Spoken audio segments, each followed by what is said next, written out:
विदर्भातून daily life with वंदनामध्ये आपलं स्वागत करते आहे.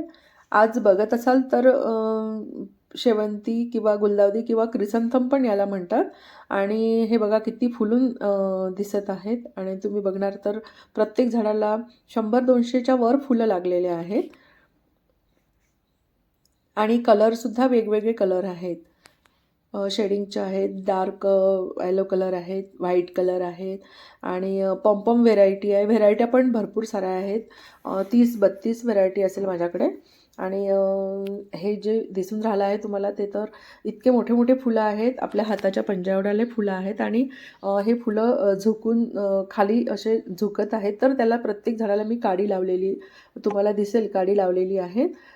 आणि एक एक झाडाला हे पण फुलं 15-20 फुलं एकेका झाडाला आहेत. त्याला पेलवत पण नाही आहे त्या म्हणजे झाडाला. आणि कळ्या बघा तुम्ही, कळ्या इतक्या साऱ्या दिसून राहिल्या आहेत. आणि अजूनही त्याच्या म्हणजे फुलं पण सुरू आहेत. आणि काही काही जे आधी लावलेले नंतर लावले होते झाडं, त्यांना कळ्या पण आत्ता येऊन राहिलेल्या आहेत. तर आता ह्या बघा कळ्या ह्या पूर्ण मॅच्युअर्ड झालेल्या आहेत. आता याला जेवढं फर्टिलायझर द्यायचं होतं तेवढं आधीच देऊन झालेलं आहे. आता याला फर्टिलायझर द्यायची गरज नाही आहे. जर समजा आता याला फर्टिलायझर दिलं तर त्याला त्या कळ्या ज्या दिसून राहिल्या आहेत तर त्या कळ्या अर्धवटच उमलेल. आणि फूल पण अर्धवटच तुम्हाला दिसेल, पूर्ण फूल दिसणार नाही. आणि हा जो कलर दिसत आहे हा लाईट ग्रीन कलर आहे. तर याची मी आता ह्या झाडाची रोप मी यावर्षी सेव्ह करून ठेवणार आहे. म्हणजे मला पुढल्या याच्यामध्ये लावायला बरं होईल.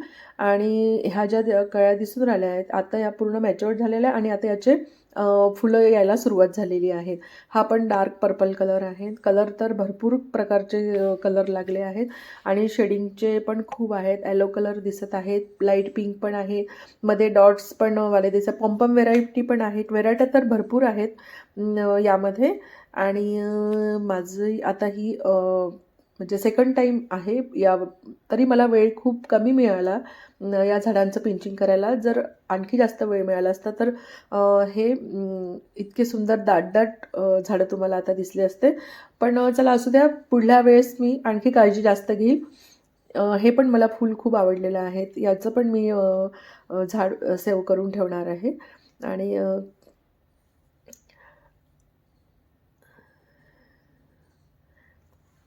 हे बघा कसं फ्लॉवर पॉटसारखं हे दिसून राहिलं. पिंचिंग याला बरोबर झालेली आहे. तर मला याला काडी वगैरे असं लावायची गरज नाही. आणि हे एकच झाड आहेत, त्याच्यामुळे इतकं सुंदर दिसून राहिलं आहे. आणि छान म्हणजे घेरदार हे झाड दिसतं. याला जास्त पाण्याची पण गरज नाही आहे, खूप पाणी पण द्यायचं नाही आहे. पाणी एवढं द्या जेव्हा त्याची ड्राय होतं माती, तेव्हा त्याला पाणी द्या. आणि पाणी म्हणजे त्याच्यामध्ये कुंडीमध्ये साचून नाही राहिलं पाहिजे, अशा प्रकारे तुम्ही पाणी द्या. माझी माती पण त्या प्रकारचीच तयार केलेली आहे. आणि आमच्या इकडे ऊन जास्त असल्यामुळे विदर्भात ऊन खूप असते आणि त्याच्यामुळे मी दोन्ही टाईम झाडांना पाणी देते. आता तुम्ही बघा किती सुंदर माझं हे गार्डन दिसून राहिलेलं आहे.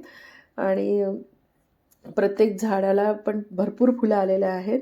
आणि पुढल्या व्हिडिओमध्ये तुम्हाला मी हे जून किंवा मे महिन्यामध्ये तुम्हाला मी हे कसं याचं म्हणजे कसं याचं रोप तयार करायचं किंवा सॅपलिंग, आणि हे सगळे मी सॅपलिंग आणले होते, ऑनलाईन बोलवले होते. हा पण बघा कलर किती सुंदर आहे, सॅप्रॉन कलर दिसत आहे, केशरी कलर म्हणतो आपण तो कलर आहे. आणि एका झाडाला बघा किती साऱ्या कळ्या आहेत, म्हणजे अजूनही फुलं म्हणजे तयारच होऊन राहिले आहेत. तर अशा प्रकारे माझं हे छोटंसं माझं गार्डन म्हणायला छोटंसंच आहे, पण आहे बऱ्यापैकी मोठंच आहे गार्डन. आणि आता जर तुम्हाला हा माझा व्हिडिओ जर आवडला असेल तर असंच नवीन नवीन प्रकारचे मी झाडांची माहिती आणखी कशी वेगळी माहिती वगैरे असं तुमच्यासोबत मी शेअर करत जाईल. आणि याचं माती वगैरे सगळं हे मे महिन्यात मी जे पूर्ण करेल तयार तर ते तसं तुमच्यासोबत शेअर करत जाणार.